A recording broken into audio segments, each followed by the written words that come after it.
నమస్తే, నా పేరు తేజస్విని. బీసీఎన్ న్యూస్ కి స్వాగతం. ముందుగా ముఖ్యాంశాలు. మంగళగిరిలో పదవి బాధ్యత సమావేశంలో జనసేన నేతలకు పవన్ దిశానిర్దేశం. అధికారాన్ని దుర్వినియోగం చేయొద్దని నేతలకు హెచ్చరిక. రాష్ట్ర వ్యాప్తంగా అడ్డగోలుగా నడుస్తున్న పేకాట క్లబ్బులపై దాడులు నిర్వహించి మూసేయించాలి. వైసీపీ రాష్ట్ర అధికార ప్రతినిధి పుత్తా శివశంకర్ రెడ్డి డిమాండ్. ప్రజా సమస్యల పరిష్కార వేదికలో ఉందిన అర్జీలను త్వరితగతిన పరిష్కరించండి. అధికారులను ఆదేశించిన పశ్చిమ గోదావరి జిల్లా జేసీ రాహుల్ కుమార్ రెడ్డి. వాడపల్లి వెంకన్నాలయంలో ప్రత్యేక పూజలు. మంగళ వాయిద్యాలను మా శ్రీ స్వామి అమ్మవార్లకు మేలుకొలుపు సేవ. ఐశ్వర్యలక్ష్మి హోమం. నామినేటెడ్ పదవులు పొందిన జనసేన నాయకులకు పార్టీ అధినేత ఉప ముఖ్యమంత్రి పవన్ కళ్యాణ్ గట్టి హెచ్చరిక జారీ చేశారు. అధికారాన్ని అడ్డం పెట్టుకుని తప్పుడు పనులు చేస్తే చూస్తూ ఊరుకోబోనని స్పష్టం చేశారు. మంగళగిరిలోని సీకే కన్వెన్షన్ లో జనసేన నిర్వహించిన పదవీ బాధ్యత సమావేశంలో ఆయన పార్టీ నేతలను ఉద్దేశించి ప్రసంగించారు. ఓటమిలో కూడా పార్టీ కోసం బలంగా నిలబడినందువల్లే నేడు అందరికీ పదవులు దక్కాయని ఆయన గుర్తు చేశారు. యువతకు సరైన వేదిక అందించాలనే ఉద్దేశంతోనే జనసేన పార్టీని స్థాపించారని పవన్ కళ్యాణ్ తెలియజేశారు. పర్యావరణాన్ని కాపాడుతూనే అభివృద్ధి జరగాలని, మనం చేసే ప్రతి పని రాజ్యాంగానికి లోబడి ఉండాలని ఆయన పార్టీ శ్రేణులకు దిశానిర్దేశం చేశారు. పార్టీ నుంచి నామినేటెడ్ పదవులు పొందిన వారు 3459 మంది ఉన్నారు ఈ రోజున. కాకుండా ఇంకొక అదనంగా మనం ఇంకా నామినేట్ చేయాల్సిన ఇంకా కొన్ని వందల్లో ఉన్నాయి. అవి కూడా త్వరలో చేద్దాం. ఈ ఎన్నికల ద్వారా 21 మంది ఎమ్మెల్యేలు, 2 ఎంపీలు మన పార్టీ గెలుచుకుంది. ఎమ్మెల్సీలుగా 2 ఎన్నికయ్యారు. మరొక ఎమ్మెల్సీ మన సిద్ధాంతాలు, విధానాలు నచ్చి రావడానికి పార్టీలో ఉన్నారు. మన ఎమ్మెల్యేలో ఉప ముఖ్యమంత్రి, 2 మంత్రి పదవులు, 3 విప్ పదవులు దక్కి ఉన్నాయి. ఈ కార్యక్రమానికి పదవి బాధ్యత అనేది ఎందుకు పెట్టాలి, ఏ పేరు పెట్టాలనుకున్నప్పుడు నేనే సజెస్ట్ చేశాను, పదవి బాధ్యత అని పెడదామని. నా ఉద్దేశంలో ఏముందంటే, ఒక పార్టీ నిర్మాణం చాలా చాలా కష్టమైంది.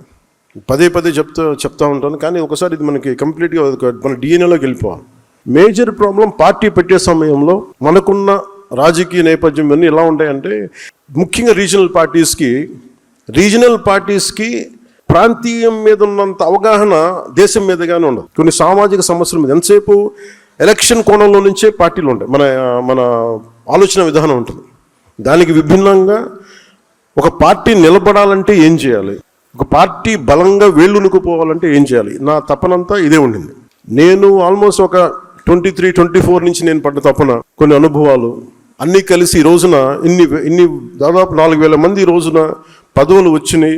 ఇన్ని ఎమ్మెల్యేలు కానీ, ఎమ్మెల్సీలు కానీ, మంత్రులు కానీ ఇవన్నీ ఉన్నాయంటే ఇది ఒక పవన్ కళ్యాణ్ అనే వ్యక్తిది కాదు. మనందరం క్యారీ చేస్తున్న ఈ భావజాలం తాలూకు శక్తి, మన పోరాట శక్తి, మన పోరాట పటిమ. అంటే ఇది మనం నిలబడగలిగేది. ఒక పార్టీని ఎలా మనం, ఒక వ్యక్తిని మనం ఎలా అంచనా వేస్తాం, గెలిచినప్పుడు సుఖాల్లో వాడిని అంచనా వేయలేము ఎవరిని కూడా. గెలుపు ఓటమిల్లో వీళ్ళు ఎలా నిలబడతారన్న దాని మీదే జీవితం ఉంటుంది. అలాగే మనం ఓడిపోయినప్పుడు నిలబడ్డాము. మీరందరూ ఓడిపోయినప్పుడు నిలబడ్డారు, అందువల్ల ఈ రోజున పదవులు. అని మనకి ఎలా ఉంటుందంటే, ఉదాహరణకి చాలా రీజనల్ పార్టీస్కి జాతీయ దృక్పథం ఉండదు. మనందరం పోరాటాలు చేసేదాన్ని పదవి బాధ్యత అని ఎందుకు మాట్లాడుతున్నానంటే, మనందరం వీఆర్ బౌండెడ్ టు కాన్స్టిట్యూషన్. రాజ్యాంగానికి మనం లోబడే చేయాలి ఏ పనైనా సరే. అలాంటి రాజ్యాంగానికి లోబడి మనం పని చేసేటప్పుడు మనం ఎలా ఆలోచిస్తామంటే, ఇది మనకు సంబంధం లేదు, లేదంటే మ్యాక్సిమం మన ప్రాంతీయ దృక్పథంతోనే ఉంటుంది. నేను దానికి భిన్నంగా జాతీయ దృక్పథంతో ప్రాంతీయ పార్టీ కావాలి. ప్రాంతీయ పార్టీ దృష్టిలో లేదు నేను పార్టీ పెట్టినప్పుడు. ఒక పార్టీ పెట్టాలనుకున్నాను అంతే. అది ఎందుకు అలాంటి పార్టీ పెట్టాలనుకున్నానంటే, యువతకి సలసలసలక రక్తం కరిగే యువతకి ఇది ఒక ప్లాట్ఫామ్ అవ్వాలి అనుకున్నాను. మీ కోపాలు మీరు చూడండి. ఈ మధ్యన ఆపరేషన్ కగార్ కానీ ఎంతమంది నక్సలైట్స్ వాళ్ళ విధానంతో మనం నచ్చచ్చు నచ్చకపోవచ్చు, కానీ వాళ్ళు ఏదో ఒక తపనతో వెళ్ళిపోయారు వాళ్ళందరూ.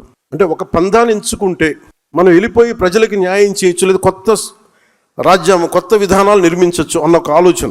It all comes it originates from an ideology, one particular ideology.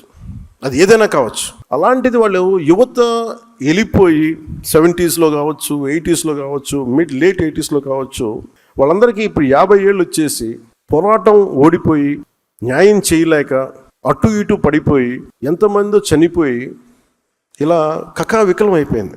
ఈ ప్రాసెస్లో పట్టు విడవకుండా నలిగిపోయి చనిపోయారు అందరూ.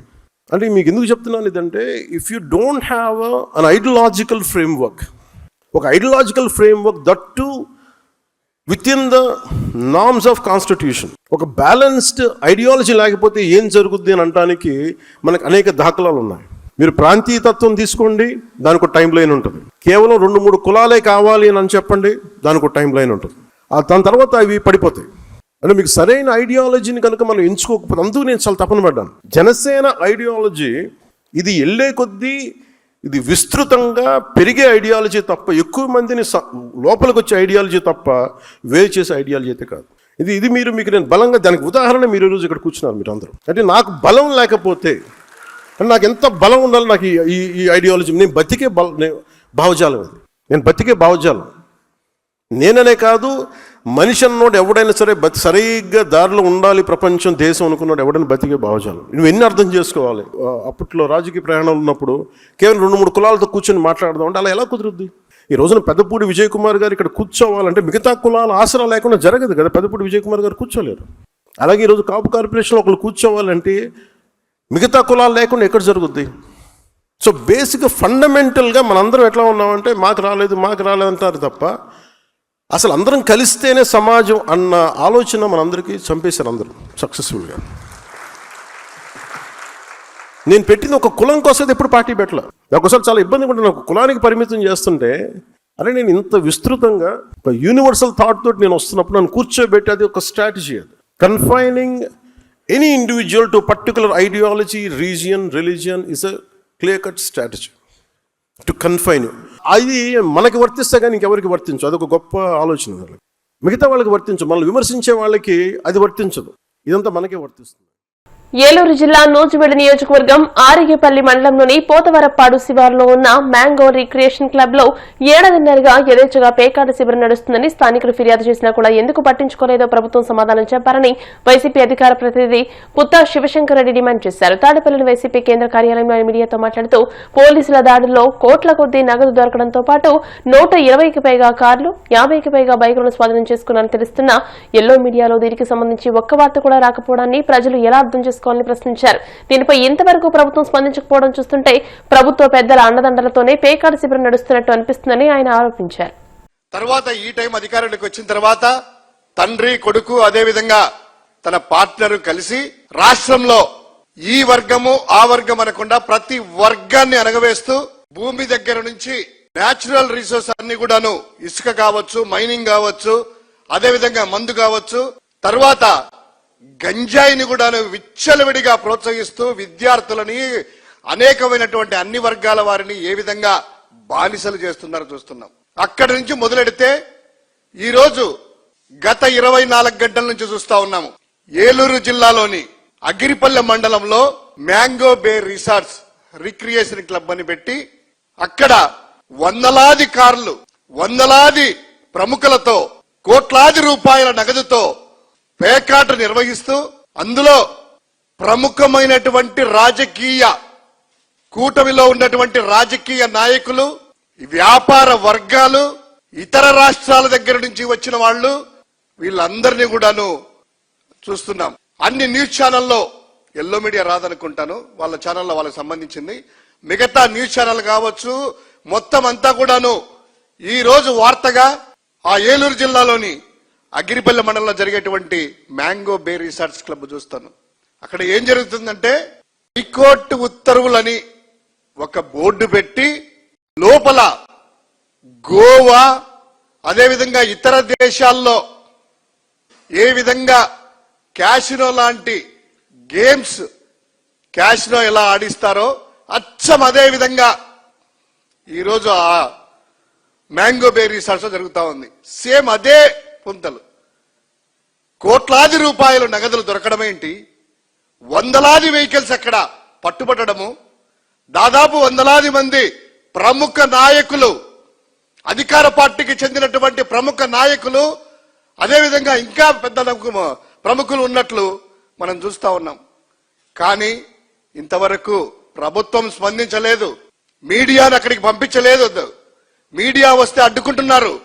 సాక్షాత్తు పోలీసులు వెళ్తే పోలీసుల మీదనే తిరుగుబాటు చేసి ఆ నిర్వాహకులు మీరేంటి మా క్లబ్లోకి రావడం ఏంటి అని చెప్పి హైకోర్టు ఉత్తర్వులు ఉన్నాయని చెప్పడం ఏంటి, ప్రభుత్వం దీనికి స్పందించకపోవడం ఏంటి? ఒక్కసారి ఇక్కడ విజువల్ చూస్తే అక్కడ జరిగినటువంటి ఆ యొక్క భాగోతమంతా రాష్ట్ర ప్రజల కళ్ళ ముందు కనిపిస్తుంది వాళ్లకు. ఒక్కసారి ఆ మీడియాలో ఆ విజువల్స్ లో చూసినటువంటి వీడియోలో ఆ క్లబ్కు వచ్చినటువంటిది కార్లు, వందలాది కార్లు, అంబులెన్సులు కూడా అక్కడ ఉన్నటువంటి వెహికల్స్ అట. అంటే అంబులెన్స్ కూడా సదుపాయం ఏర్పాటు చేశారా? తెలంగాణకు సంబంధించినటువంటి వాహనాలు ఇతర రాష్ట్రాల వాళ్ళు కూడా ఇక్కడికి వచ్చి పేకాట శిబిరాల్లో పాల్గొని ఇక్కడ చేస్తున్నారంటే రాష్ట్రం యొక్క పరిస్థితి ఏందో మనం అర్థం చేసుకోవచ్చు.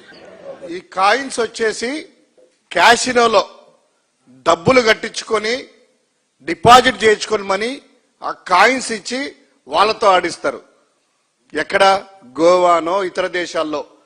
అటువంటి సంస్కృతి ఆంధ్రప్రదేశ్కి ఈ కూటమి నాయకులు తెచ్చి క్యాసినో లెవెల్లో ఆడిస్తూ టెక్నికల్ గా కోర్టు ఉత్తర్వులు ఉన్నాయని చెప్పారు. ఆ బోర్డు కూడా పెట్టారు. ఒకసారి బోర్డు ఓపెన్ చేయండి శివశంకర్, ఒక్కసారి చూడండి.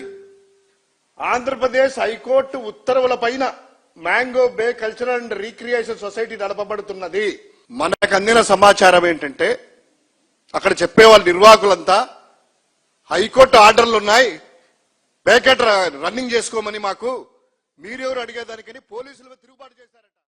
ప్రజా సమస్యల పరిష్కార వేదిక కార్యక్రమంలో ప్రజలు అందిస్తున్న అర్జీలపై ప్రత్యేక దృష్టి పెట్టి జాప్యం లేకుండా పరిష్కారం వేగవంతం చేయాలని పశ్చిమ గోదావరి జిల్లా joint collector T Rahul Kumar Reddy అధికారులను ఆదేశించారు.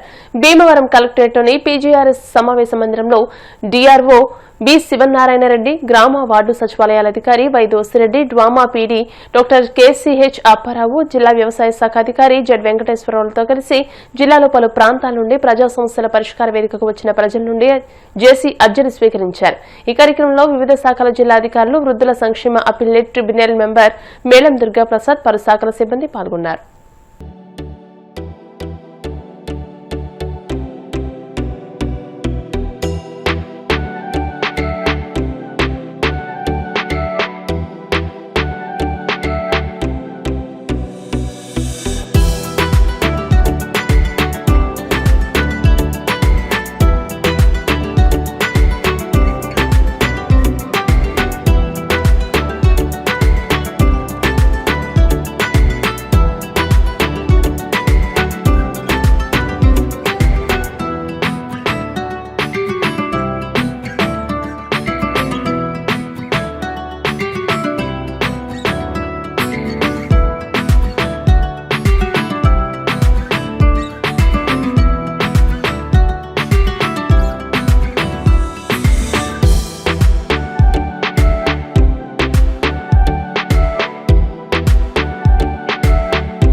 ఇప్పుడు కాసేపు ప్రకటనలు.